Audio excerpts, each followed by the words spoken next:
So as of Wednesday, the wearing of masks was declared no longer mandatory and limits to gathering capacity was scrapped. The decision was informed by a drop in COVID-19 cases in the country. At the same time, South Africa, you'll remember, secured a 7.6 billion rand loan from the World Bank to assist with the procurement of vaccines despite vaccine uptake still being low. Only half of the adult population in the country has been vaccinated.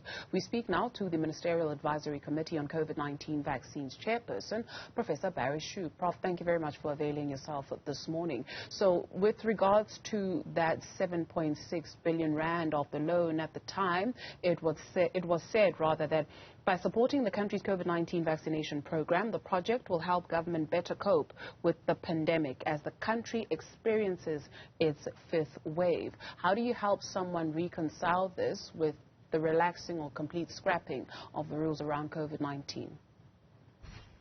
Yes, good morning, Judy, and good morning, and good morning to the listeners, viewers. I think we've got to take everything in perspective. I think the dropping of the mask mandate, and remember it's a mask mandate, not a mask recommendation, a mask mandate by the government, was really because we have to take into account the economic costs of these restrictions, and particularly to the hospitality industry, the tourist industry, catering, etc., etc. They really have taken quite a tremendous blow with the COVID pandemic, and we need to kind of take that into account.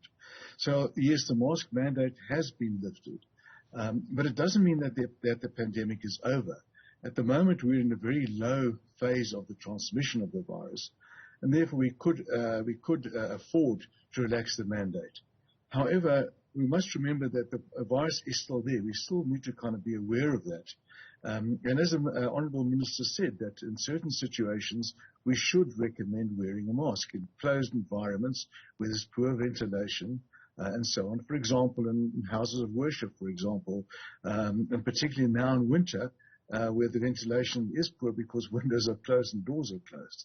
However, we still need to kind of keep up the vaccination. We need to kind of impress on the population that the pandemic is not over.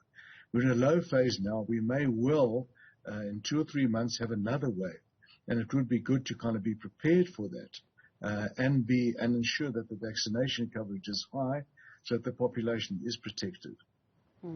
Prof, you cite the economic costs and taking that into consideration, but why now where you speak of the tourism industry? I mean, they've been lobbying for the past 2 years for the rules to be relaxed so that they are able to recover. So why hear their pleas now? Yeah, thanks, Judy. I think really it's a matter of balancing the risk. We need to kind of peg the risk at a manageable level. To have done it earlier, when there was a relatively high transmission, we were in fact in the middle of a fifth wave, the Omicron-driven wave, that certainly would not have been appropriate.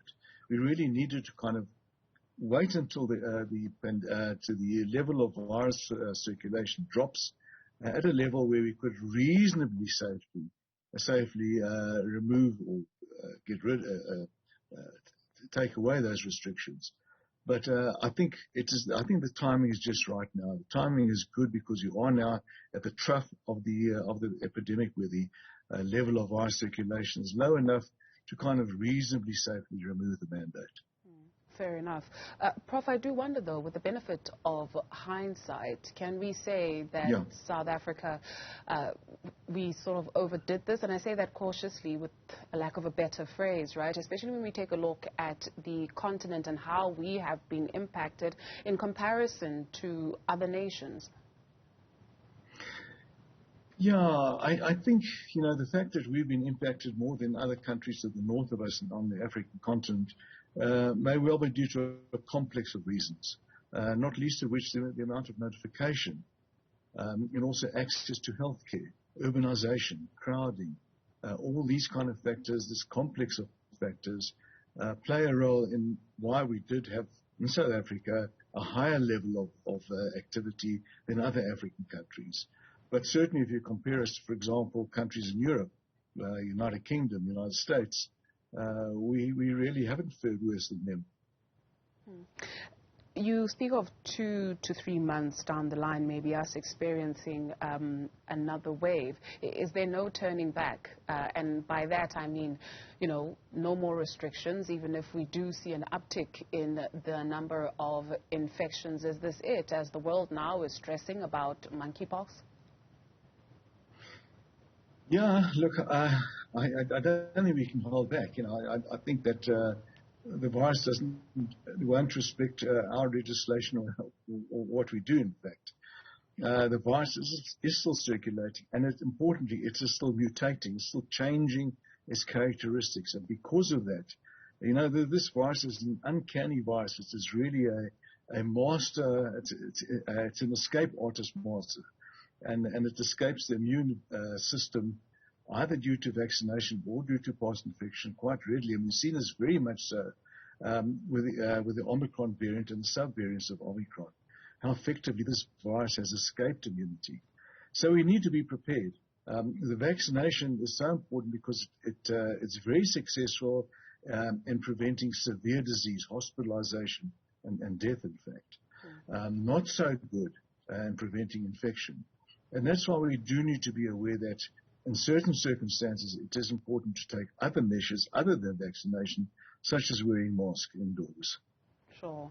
Just before we let you go, Prof, it's no laughing matter, right? But in some circles, it's a running joke, whether you're in a WhatsApp group, the water cooler, you're bumping into a friend, and they ask you whether you got vaccinated. And some people saying, well, the only reason why I got vaccinated is so that I could be allowed to travel. And some people saying, well, I was never going to get vaccinated. So when we speak of this loan that we have undertaken and us being able to service that debt, right?